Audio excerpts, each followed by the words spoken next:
प्रधानमंत्री नरेंद्र मोदी ने लोकसभा में पश्चिम एशिया में चल रहे संघर्ष पर महत्वपूर्ण बयान दिया।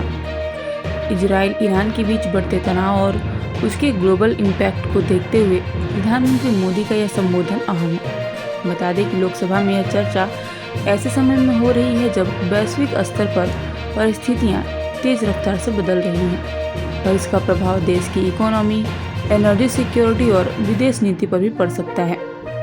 आइए देखते हैं प्रधानमंत्री नरेंद्र मोदी ने क्या कहा। अध्यक्ष महोदय, भारत के सामने भी इस युद्ध ने अप्रत्याशित चुनौतियां खड़ी कर दी हैं।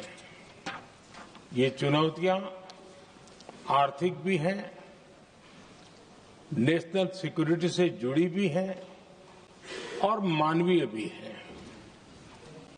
युद्धरत और युद्ध से प्रभावित देशों के साथ भारत के व्यापक व्यापारिक रिश्ते हैं। जिस क्षेत्र में युद्ध हो रहा है वो दुनिया के दूसरे देशों के साथ हमारे व्यापार का भी एक महत्वपूर्ण रास्ता है। विशेष रूप से कच्चे तेल और गैस की हमारी जरूरतों का एक बड़ा हिस्सा यही क्षेत्र पूरा करता है। हमारे लिए ये रीजन एक और कारण से भी अहम है।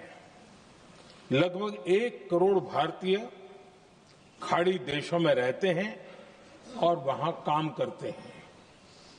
वहां समंदर में जो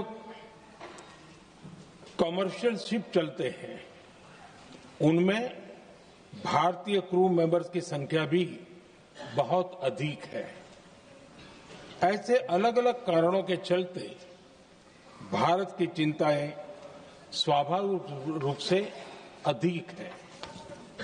इसलिए ये आवश्यक है कि भारत की संसद से इस संकट को लेकर एक मत और एकजुट आवाज दुनिया में जाए।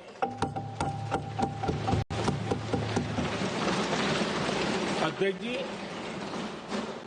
जब से ये युद्ध शुरू हुआ है तब से ही प्रभावित देशों में हर भारतीय को जरूरी मदद दी जा रही है। मैंने खुद पश्चिम एशिया के ज्यादातर देशों के राष्ट्राध्यक्षों के साथ 2 राउंड फोन पर बात की है। सभी ने भारतीयों की सुरक्षा का पूरा आश्वासन दिया है। दुर्भाग्य से इस दौरान कुछ लोगों की दुखद मृत्यु हुई है और कुछ घायल हुए हैं। ऐसे मुश्किल हालात में परिवारजनों को आवश्यक मदद दी जा रही है।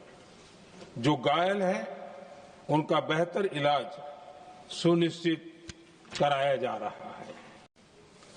प्रभावित देशों में हमारे जितने भी मिशन हैं वो निरंतर भारतीयों की मदद करने में जुटे हैं।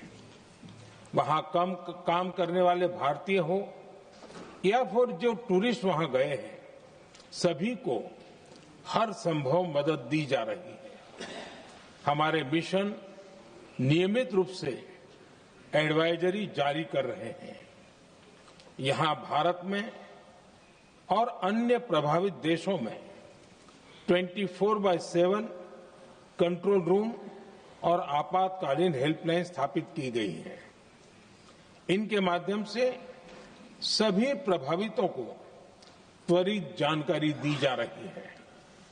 अध्यक्ष जी, संकट की स्थिति में देश विदेश में भारतीयों की सुरक्षा हमारी बहुत बड़ी प्राथमिकता रही है।